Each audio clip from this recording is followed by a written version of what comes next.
afternoon for today's video. Mahilig ka ba sa chicken feet pero tamad kang magngat-ngat nito dahil mas marami pa ang tinatapon mo kaysa nakakain mo? Abay, may solusyon na tayo dyan. This time, pati buto pwede mo na ring makain. Oo, tama ang narinig mo. Kaya naman wag na nating patagalin pa at simulan na nating magluto. Una ay hugasan munang mabuti ang mga paa at make sure na malinis at natanggal ang mga ibang balat nito. 3 kilo nga pala ang aming iluluto. Pagkatapos hugasan ay ilagay na sa pressure cooker. Lagyan ng bawang, sibuyas, dahon ng laurel, asin at paminta. Lagyan ng tubig, siguraduhin na lubog ang mga paa sa tubig. Haluin ng bahagya para mapantay ang mga panlasang inilagay. Takpan at isa lang na sa apoy. Once mag-start na itong mag-whistle, hinaan ng apoy at simulan ng bumilang ng 2 oras. And after 2 hours, patayin ang apoy, alisin ng pressure.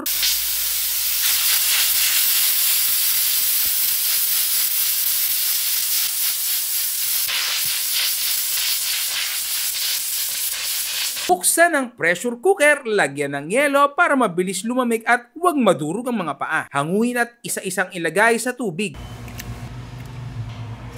Ingatan mabuti dahil sobrang lambot nito, oh. I-ready naman natin ang ating dry butter tulad ng harina, cornstarch, garlic powder, asin at paminta. And after that, i-coat natin ang chicken feet bago natin ilagay sa mainit na mantika. Prituhin ito at huwag masyadong punuin para maluto ito ng maayos. Check isa-isa kung golden brown na. At medyo golden brown na siya, hanguin na isa-isa. At sinamahan pa natin ng suka ni Ka-Brothers Vlog para mas sumarap. Paano? Mukbangan na! At ayan na, luto na ang ating crispy chicken feet na pwedeng kainin kahit yung bone niya, yung mismong buto. Ayan, no? First time natin nagagawa to. First time pala namin nagawa ito. So, bago tayo mag-start, pray muna tayo. Ama, salamat po sa mga biyang ito. Maawa kang basbasan. Magsilbing lakas ng aking katawan. Sa pangalan po ni Jesus. Amen. Yan. So, may kasama tayo dito konting kanin at yung suka ni Ka-Brother. Actually, sa kanya po natin ito nakita paano lutuin. Una wag muna natin isawsaw. Try muna natin.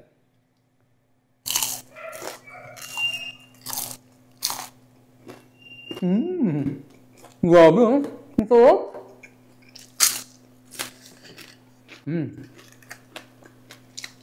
Napapakain. Ngayon, ma'am, try natin.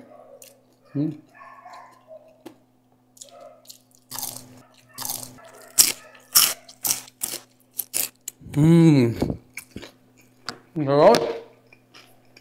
Sarap pa kayo.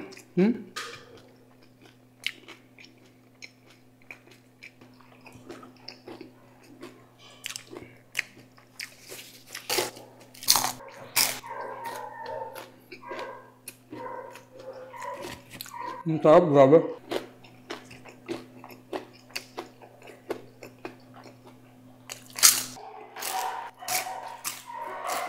Grabe, solid to.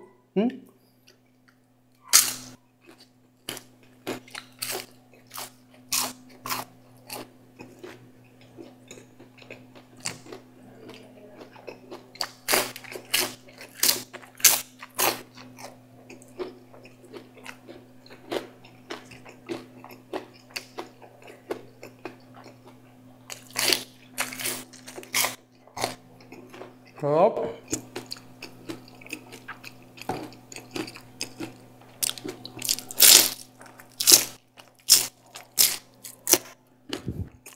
Sarap. Grabe. Parang ang kumakain ng chicharon.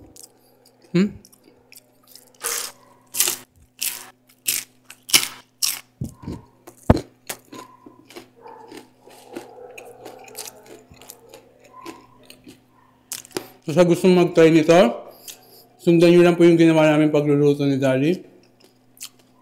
Ito.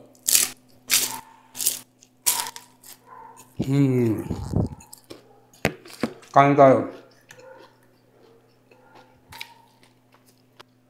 Pwede ito para pampapak, pulutan, dakutan.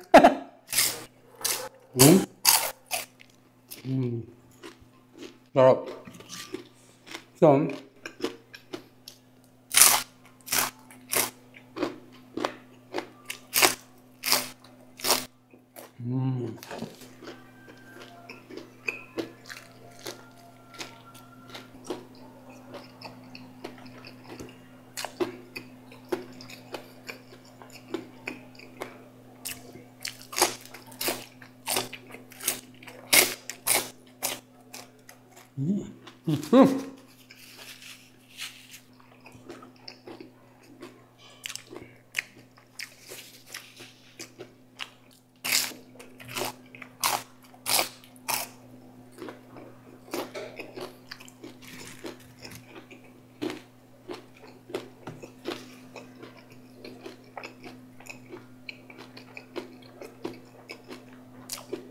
Order na kayo kay ka-brother.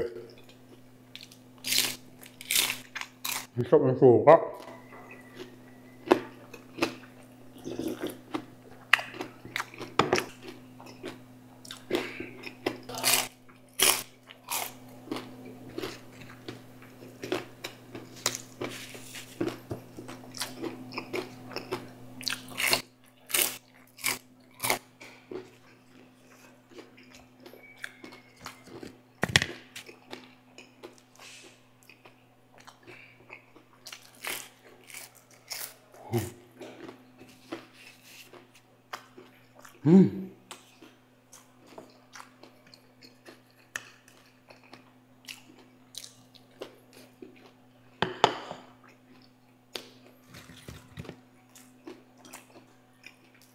So sa mga gusto mag-order kay ka-brother vlog ng suka niya, order na.